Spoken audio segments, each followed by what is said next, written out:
హైదరాబాద్ నగరంలో ప్రభుత్వ ప్రైవేటు ఆస్తులను అదేవిధంగా ప్రజల ప్రాణాలను కాపాడడమే లక్ష్యంగా హైడ్రాను ఏర్పాటు చేసింది ప్రభుత్వం. అనేక ప్రాంతాల్లో ఉండేటువంటి ప్రభుత్వ ఆస్తులతో పాటు అనేక మంది ప్రైవేటు ఆస్తులు కబ్జాలకు గురైనప్పుడు వాటన్నింటినీ కూడా కాపాడుతూ వాళ్లకు అందిస్తున్నటువంటి పరిస్థితి ఉంది. దీనికి సంబంధించి హైడ్రా కమిషనర్ రంగనాథ్ ఉన్నారు. సార్, ఈ రోజు అనేక ప్రాంతాల్లో ప్రైవేటు ఆస్తులను కూడా కాపాడుతున్నారు ప్రభుత్వ ఆస్తులతో పాటు. ఉదయం చూస్తే కూకట్పల్లిలో ఏం జరిగింది, ఎంత ఆస్తిని కాపాడారు సార్? కూకట్పల్లి హైదర్ నగర్లో ఈరోజు మార్నింగ్ అది ఒక లేఅవుట్ ఏరియా, అది 9 acres లేఅవుట్. మనకి మీరు చూస్తే కనుక ముంబై హైవే వెళ్తున్నప్పుడు కూకట్పల్లి దాటిన తర్వాత మెట్రో పిల్లర్స్ పక్కనే ఉంటుంది. అది దాదాపు మియాపూర్ దగ్గరలో ఉంది, హైదర్ నగర్ ఉంటుంది. సో అక్కడ 9 acres వాల్యుబుల్ ల్యాండ్. అది ఎప్పుడో లేఅవుట్ వేశారు 2000 సంవత్సరం. ఆ టైంలో హుడా అప్రూవ్డ్ లేఅవుట్ అది. అప్పుడు చాలామంది ఒక మిడిల్ క్లాస్ ఎంప్లాయీస్ అంతా కూడా ఐడిపిఎల్ ఇట్లా ఇది బిహెచ్ఎల్ ఇట్లాంటి చాలామంది ఎంప్లాయీస్ ఆ ప్లాట్స్ని కొన్నారు. కొన్న తర్వాత వారు ఇచ్చిన మా కంప్లైంట్, అంటే లాస్ట్ వీక్ మాకు ఇచ్చినటువంటి కంప్లైంట్లు ఏంటంటే, మేము ఇది 2000 సంవత్సరంలో ఈ ప్లాట్స్ కొన్నాము. కొన్న తర్వాత మేము అక్కడ రోడ్లు కూడా అన్నీ వేసి మొత్తం ప్రాపర్ రోడ్స్ ఉన్నాయి. కొంతమంది అక్కడ కన్స్ట్రక్షన్స్ కూడా చేసుకున్నారు, అంటే స్విమ్మింగ్ పూల్స్ ఇట్లా చేసుకున్నారని చెప్పారు. ఆయన గూగుల్ ఇమేజ్ కూడా ద్వారా వాళ్ళు నిర్ధారణ చేస్తున్నారు. 2007లో వీళ్ళు చెప్పిన దాన్ని బట్టి ఎన్డిఎస్ ప్రసాద్ అని ఎవరైతే అక్కడ ఒక బిజినెస్ చేస్తుంటారో అతని మీద వీరు చెప్పడం, ఇంతకుముందు కూడా పలు కంప్లైంట్స్ ఉన్నాయని చెప్పేసి కూడా చెప్పి ఆయన ఎన్డిఎస్ ప్రసాద్ అనే అతను ఒక ఎక్స్పర్ట్ డిగ్రీ ద్వారా, అంటే వీళ్ళకి ఎటువంటి నోటీసులు లేకుండా వీళ్ళని డార్క్లో పెడుతూ వీళ్ళకి అమ్మిన వాళ్ళు ఎవరో ఉన్నారు వాళ్ళని ఇతను కలిసి ఒక కొల్యూజివ్ లిటిగేషన్ ద్వారా ఎక్స్పర్ట్ డిగ్రీ ద్వారా దాన్ని ఒక బెయిలిఫ్ని, అంటే బెయిలిఫ్ అంటే అది వచ్చి మనకి హ్యాండ్ ఓవర్ చేసేదానికి పొజిషన్ హ్యాండ్ ఓవర్ చేసాను, ఒక బెయిలిఫ్ని తీసుకొని వచ్చి వాళ్ళు ఆ పొజిషన్ హ్యాండ్ ఓవర్ చేసుకున్నారు. 2007లో అది వచ్చి తప్పుడు పద్ధతుల ద్వారా చేసుకున్నారు అనేది కోర్టు ప్రక్రియని, దాన్ని కోర్టుని డార్క్లో పెట్టి లేదా కోర్టు ప్రక్రియని వాళ్ళు తప్పుగా యూజ్ చేసుకుంటూ చేశారనేది వాళ్ళ కంప్లైంట్.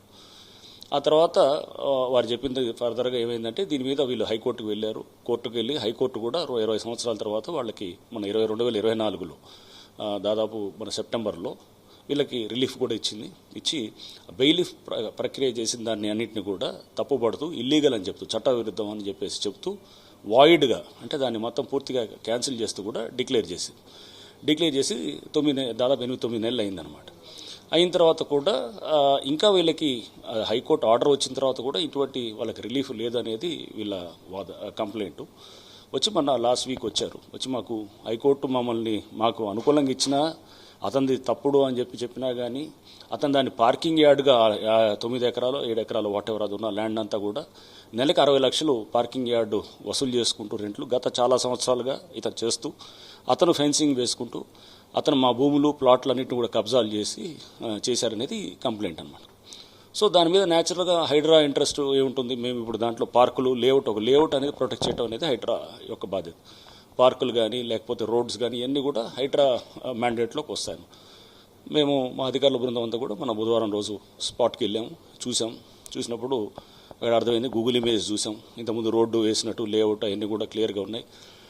వాళ్ళ డాక్యుమెంట్స్ చూసాం, అన్ని ప్రైమా ఫేసి కేసు మేడౌట్ అయిందనేది కనబడుతూ మన సాటర్డే రోజు ఇరుపక్షాల వాళ్ళు కూడా పిలిచిన తర్వాత వాళ్ళ డాక్యుమెంట్స్ అన్నింటిని కూడా పరిశీలించిన తర్వాత చాలా స్పష్టంగా హైకోర్టు ఉత్తర్వులు ఉన్నాయి దాంట్లో. అదేంటంటే ఇతన్ని వీళ్ళకి అనుకూలంగా, ప్లాట్ ఓనర్స్కి అనుకూలంగా కూడా ఉత్తర్వులు ఉన్నాయి. అయినా కానీ కూడా వీళ్ళకి ఎటువంటి రిలీఫ్ దొరకట్లేదు అనేది వాళ్ళు చెప్పిన దాంట్లో కూడా అది క్లియర్గా కనబడుతుంది. సో ఇమీడియట్గా మేము ఈరోజు మార్నింగ్ హైకోర్టు ఉత్తర్వులు ఏదైతే ఉన్నాయో దానికి అనుగుణంగా ఇమీడియట్గా అవన్నీ కూడా డిమాలిష్ చేసి మొత్తం దాన్ని ఆ ప్లాట్స్ అన్నింటినీ కూడా క్లియర్ చేయడం జరిగిందనమాట. ఆ ఏరియా అంతా కూడా క్లియర్ చేయడం జరిగింది. ఇది ప్రైవేటు దానికి సంబంధించి, అంటే ప్రైవేటు వ్యక్తులు, అందులో ప్రభుత్వానికి సంబంధించిన పార్కులు కానీ రోడ్లు కానీ ఉన్నాయి. ఇది ఒకటి కేస్ స్టడీ మాత్రమే. మనం చూస్తే ప్రభుత్వానికి సంబంధించి ఓల్డ్ సిటీ రాజేంద్ర నగర్ నుంచి మొదలు పెడితే కూకట్పల్లి వరకు కానీ, ఇటు మేదిపట్నం నుంచి మొదలు పెడితే ఇటు గట్కేసర్ వరకు కానీ అనేక ప్రాంతాల్లో చెరువులను అదేవిధంగా ప్రభుత్వ భూములను కాపాడారు. ఇటీవల మనం చూస్తే హైటెక్ సిటీకి అతి సమీపంలో 20 acres, జూబ్లీ హిల్స్కి అతి సమీపంలో 39 acres, ఇట్లాంటివి మొత్తం చూసినప్పుడు ప్రభుత్వం సంబంధించినటువంటి ఎన్ని వేల కోట్ల భూములు, ఎన్ని ఎకరాలు మీరు కాపాడి ఉండవచ్చు? ఇప్పటికీ more than 450 acres of land మేము ఇప్పటిదాకా చేయగలిగాం. అంటే మీరు హైదరాబాద్లో 450 acres అంటే మీరు ఇమాజిన్ చేయొచ్చు, అది మినిమం 50 to 60 crores పైన ఉంటుంది.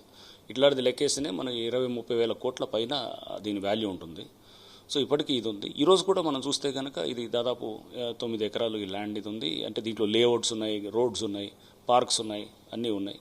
అట్లనే పుప్పాలగూడలో కూడా అక్కడ కూడా చూస్తే కనుక ఎన్సీసీ వాళ్ళకి అక్కడ లోకల్ డాలర్ హిల్స్ అసోసియేషన్ వాళ్ళకి మధ్యలో కూడా ఇలానే ఒక డిస్ప్యూట్ నడుస్తుంది.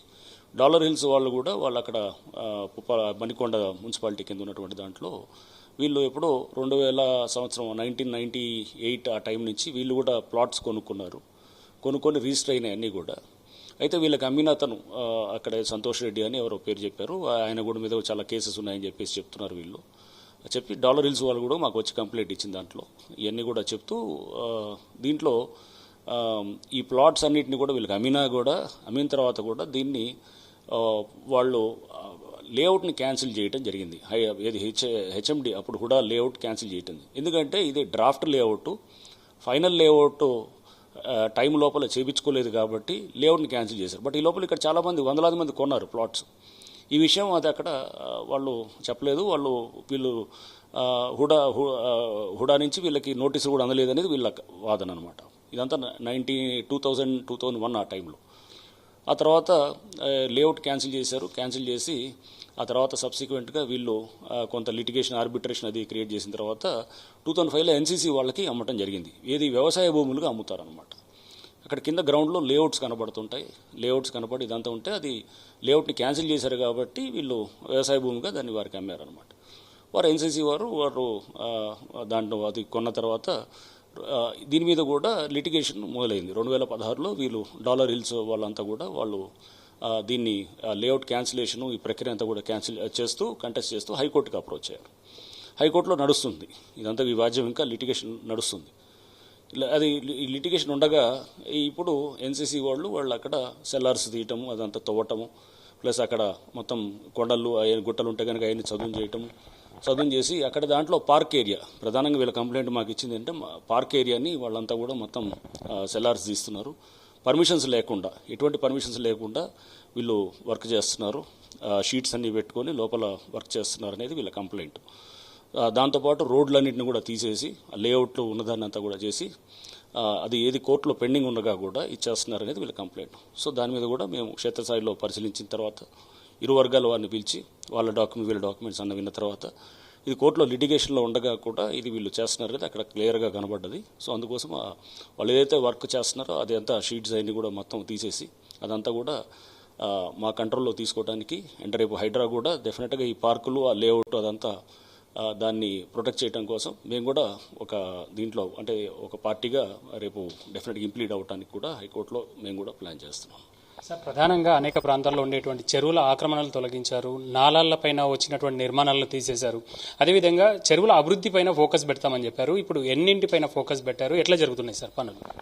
చాలా అద్భుతంగా జరుగుతున్నాయండి, చాలా స్పీడ్గా జరుగుతున్నాయి. 6 చెరువుల్లో కూడా మనకి జరుగుతుంది. కొన్ని చోట్ల మనం కొన్ని కోర్టు ఇష్యూస్ తోటి కొంత అక్కడక్కడ ఇష్యూస్ ఉన్నాయి కానీ బట్ బై అండ్ లార్జ్ మేము తక్కిన చోట్లన్నింటిలో కూడా వర్క్ బాగా జరుగుతుంది. అండ్ దీంట్లో కూడా మేము ఇప్పుడు బహుశా ఈ ఇయర్ ఎండింగ్ కల్లా ఇవన్నీ కూడా కంప్లీట్ చేస్తామని కూడా అనుకుంటున్నాం బై నవంబర్ డిసెంబర్ కల్లా. సో ఇది చేస్తే కనుక ఒకసారి అంటే హైడ్రా అనేది ఓన్లీ జస్ట్ కూల్చివేతలే కాదు, ఇది మనం చెరువుల పునరుద్ధరణ ఇదంతా కూడా ఇది చేసి చూపించాలనేది ప్రభుత్వం యొక్క ఇది కూడా అన్నట్టు. రైట్ సార్, అయితే ఆస్తుల రక్షణకు సంబంధించిన అంశం ఈ విధంగా ఉంటే మనుషుల ప్రాణాలకు రక్షణకు సంబంధించిన అంశం ఇటీవల చూసాం. అఫ్జల్గంజ్ దగ్గర ఒక ప్రమాదం జరిగింది, నిన్న చార్మినార్ సమీపంలో జరిగి 17 మంది చనిపోయారు. ఇలాంటి వాటి విషయంలో హైడ్రా ఏ విధంగా ముందుకెళ్ళబోతుంది? చాలా ఇంపార్టెంట్ అండి ఇప్పుడు, ఎందుకంటే డిజాస్టర్ రెస్పాన్స్ అనేది హైడ్రా యొక్క ముఖ్యమైన ఫంక్షన్ అది. సో దీంట్లో కూడా మేము లాస్ట్ 1.5 మంత్ నుంచి కూడా చాలా లోతైనటువంటి అధ్యయనం చేయడం కూడా జరిగింది. ఈ యాక్సిడెంట్స్ చాలా వరకు కూడా ఎలక్ట్రికల్ యాక్సిడెంట్స్ అంటే ఎలక్ట్రికల్ ఈ షార్ట్ సర్క్యూట్స్ వల్ల జరుగుతున్నటువంటిదిగా గుర్తించడం జరిగింది. రీసెంట్గా మేము director of factories, chief electrical inspectors, ఇంకా దీనికి సంబంధించినటువంటి ఎక్స్పర్ట్స్, ఫైర్ దీంట్లో సేఫ్టీకి సంబంధించిన ఎక్స్పర్ట్స్, ఎలక్ట్రికల్ ఇన్స్టలేషన్స్లో ఎక్స్పర్ట్స్ వీళ్ళందరినీ కూడా పిలిచి ఒక డీటెయిల్ వర్క్షాప్ కూడా పెట్టడం జరిగింది. సో దాంట్లో చాలా స్పష్టంగా మనకి కనపడేది ఏంటంటే ఇంకా ఇది ముందు ఇంకా పెరుగుతుంది. ఎందుకంటే ఇప్పుడు ఈవీ వెహికల్స్ వచ్చాయి, మన ఎలక్ట్రికల్ వెహికల్స్ కూడా రావటం, ఈ ఛార్జింగ్ స్టేషన్స్ దగ్గర బ్లాస్ట్ అవ్వటం, బ్యాటరీ ఛార్జింగ్ చేసేటప్పుడు దాని ద్వారా వచ్చేటువంటి సమస్యలు కూడా మనకు రేపు ముందు ఫైర్ సేఫ్టీకి పెద్ద ఛాలెంజ్గా తయారయ్యేటటువంటి ఉంది. ఈ అన్నిటి నేపథ్యంలో ఫైర్ సేఫ్టీ మీద ఒక సమగ్రమైనటువంటి దాని మీద మనం అధ్యయనం చేసి ఈ చాలా బిల్డింగ్స్ ఇప్పుడు నిన్న జరిగింది మనం గుల్జార్ హౌస్లో అనేది చూస్తే కనుక ఆ బిల్డింగ్ 125 year old బిల్డింగ్ అది. దానికి స్ట్రక్చరల్గా సెట్ బ్యాక్స్ ఏమి ఉండవు. ఇప్పుడు పాత బిల్డింగ్స్ చాలా ఉన్నాయి, సికింద్రాబాద్లో ఉంటాయి, మన స్టేషన్ రోడ్లో ఉంటాయి, లేకపోతే ఎంజీ రోడ్లో ఉన్నాయి, ఇట్లా చాలా ఉన్నాయి. ఇలాంటి వందల వేలాది స్ట్రక్చర్స్ ఉన్నాయి.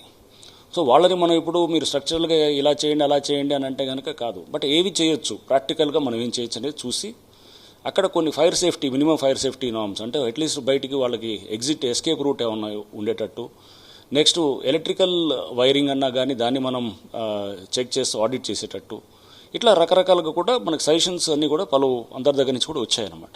ఇవన్నిటిని కూడా తప్పకుండా నిన్న డిప్యూటీ సీఎం గారు వారు కూడా నిన్న ప్రెస్ మీట్లో చెప్పారు. ముఖ్యమంత్రి గారి ఆదేశాలకు అనుగుణంగా త్వరలో దీని మీద కూడా ఒక డీటెయిల్డ్ మీటింగ్ కూడా పెడతామని. డెఫినెట్గా మీటింగ్లో మేమంతా కూడా ఇదంతా కూడా వారి దృష్టికి తీసుకెళ్తాం. అండ్ గవర్నమెంట్ కూడా దీంట్లో సంస్కరణలు తీసుకురావాలి. అంటే దీంట్లో ఏదో మనం నోటీసులు ఇచ్చో లేదా చెక్ చేసో దీంతో పరిష్కారం కాదు ఇది. దీనికి ఎందుకంటే మనం నోటీసులు ఇచ్చి చెక్ చేస్తే కనుక అతను కంప్లైంట్స్ కాకపోతే అంటే అతను ఫైర్ సేఫ్టీ నామ్స్ కంప్లైంట్ చేయకపోతే చట్టపరంగా అతని మీద మనం యాక్షన్ తీసుకోవడానికి చట్టాలు ఎక్కడ మనకి సరైన ప్రావిజన్స్ లేవు. ఇవన్నింటినీ కూడా అవసరం అంటే చట్టాన్ని అమెండ్ చేసుకోవటం, మార్చుకొని ఆర్డినెన్స్ ద్వారా తెచ్చుకోవటం, ఇవన్నీ కూడా చాలా చేసి ఒక సమగ్రమైన ఎక్సర్సైజ్ చేస్తే డెఫినెట్గా దీని మీద మనం మంచి రిజల్ట్స్ చూపించగలుగుతాం. ఇంకా పక్కన ఉన్నటువంటి సిటీస్ లైక్ మనకి మెడ్రాస్, చెన్నై ఉంది, లేకపోతే ముంబై ఉంది, క్యాల్కటా ఉంది. అక్కడ కూడా పాత బిల్డింగ్స్లో ఎలాంటి తీసుకుంటున్నారు జాగ్రత్తలు ఫైర్ సేఫ్టీకి సంబంధించింది అవి కూడా అధ్యయనం చేసి మంచి మోడల్ తయారు చేస్తే కనుక డెఫినెట్గా హైదరాబాద్లో మనం ఇంకా బెటర్ వైపు ప్రోగ్రెస్ అవ్వచ్చని ఫైర్ సేఫ్టీ విభాగంలో మనం చేయొచ్చనేది నా భావన. అండ్ ఆ దిశగా ప్రభుత్వం కూడా పూర్తి కసరత్తు చేస్తుంది కూడా. సార్, ప్రధానంగా హైడ్రా ఇప్పుడు ఉండేటువంటి దానిలో ప్రభుత్వంలో అనేక విభాగాలను కోఆర్డినేట్ చేస్తూ పెద్దన్న పాత్ర పోషిస్తుంది. రాబోయేటువంటి రోజుల్లో హైదరాబాద్ నగరంలో వర్షాలు వస్తే ఇబ్బందులు లేకుండా ఏ విధమైనటువంటి చర్యలు తీసుకోబోతున్నాం? దీని మీద కూడా మేము మా దగ్గర ఒక స్ట్రక్చర్డ్ ఇది ఉంటుందండి. మండే ప్రజావాణి చేస్తుంటాము, ట్యూస్డే రోజు టెక్నాలజీస్ రకరకాల టెక్నాలజీస్ మీద మేమంతా కూడా వచ్చి వాళ్ళు మా ప్రజెంటేషన్ చేసే వాళ్ళు ఉంటారు, లేదా దాని మీద మేము కూడా ఎవాల్యుయేట్ చేస్తుంటాం. వెన్స్డే ఫీల్డ్ స్టడీస్కి వెళ్తుంటాం. అండ్ థర్స్డే అండ్ ఫ్రైడే జనరల్గా మా రివ్యూస్ ఉంటాయి, లేకపోతే పర్సనల్ హియరింగ్స్ ఉంటాయి, ఇట్లా రకరకాల ఆఫీసర్స్ రివ్యూస్ చేస్తుంటాను. సాటర్డే రోజు వర్క్షాప్స్ పెడుతుంటాం. అంటే ఒక దాని మీద మేమంతా చాలామంది ఇక్కడ పనిచేసే వాళ్ళం దీనికి సంబంధించిన మల్టీ డిసిప్లినరీ ఉంటుంది. నేను I'm basically from police service ఇది. సో న్యాచురల్గా నాకు కానీ చాలామంది ఆఫీసర్స్ కూడా అంటే ఇక్కడ ఏది మున్సిపల్ లాస్ మీద, ఫైర్ సేఫ్టీ మీద, లేదా ఇట్లా ఏది రెవెన్యూ లాస్ మీద, పలు అంశాల మీద కూడా మాకు ఇంకా పూర్తిగా దీని మీద ఏ టాపిక్ అయినా కానీ కూడా దాని మీద లోతైన అధ్యయనం చేయడానికి సాటర్డేని వాడుకుంటాం. సో ఇలా ఈ మధ్య కూడా మేము నాలాస్ మీద కూడా మేము ఇరిగేషన్ ఇంజనీర్సు, రిటైర్డ్ ఈఎన్సీలు, చీఫ్ ఇంజనీర్సు, ఎక్స్పర్ట్స్, రెవెన్యూ వాళ్ళు తీసుకొచ్చి అసలు నాలాస్ని ఎలా గుర్తించాలి, రివర్ బౌండరీని ఎలా డిమార్కేట్ చేయాలనేది కూడా తీసుకున్నాం. సో వాటిల్లో కూడా జరుగుతుంది. అండ్ ఈ నాలాస్ని మనం ఎక్కడెక్కడ గనక దీని ముందు అసలు డీటెయిల్ సర్వే అనేది తీసుకుంటున్నాము.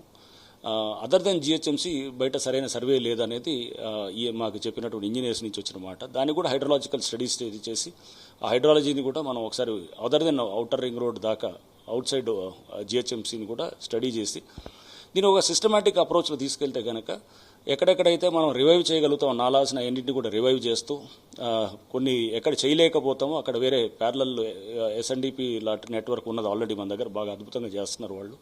సో అట్లాంటి నెట్వర్క్ను కూడా యూజ్ చేసుకుంటూ ఎస్ఎన్డిపి దాన్ని జిహెచ్ఎంసీ నుంచి బయటకు కూడా తీసుకెళ్లేటట్టు చేసేటట్టు ఇవన్నీ చాలా దాంట్లో కూడా చాలా మార్పులు చేస్తే కనుక డెఫినెట్గా హైదరాబాద్ ఇంకా కొన్ని సంవత్సరాల్లో మంచి డైరెక్షన్లో ప్రోగ్రెస్ అవ్వడానికి ఛాన్స్ ఉందన్నమాట.